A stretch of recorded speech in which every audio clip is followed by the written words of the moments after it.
Insta, Facebook বা WhatsApp যাই open করো না কেন এখন শুধু একটা মুভির নাম চলছে, সাইয়ারা আর সাইয়ারা।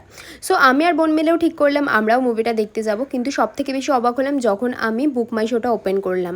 ভাই একটা সিটও ফাঁকা ছিল না। লাকিলি দুটো সিট পেয়ে গেছিলাম, তাও আমরা পাশাপাশি সিট পেয়েছিলাম না।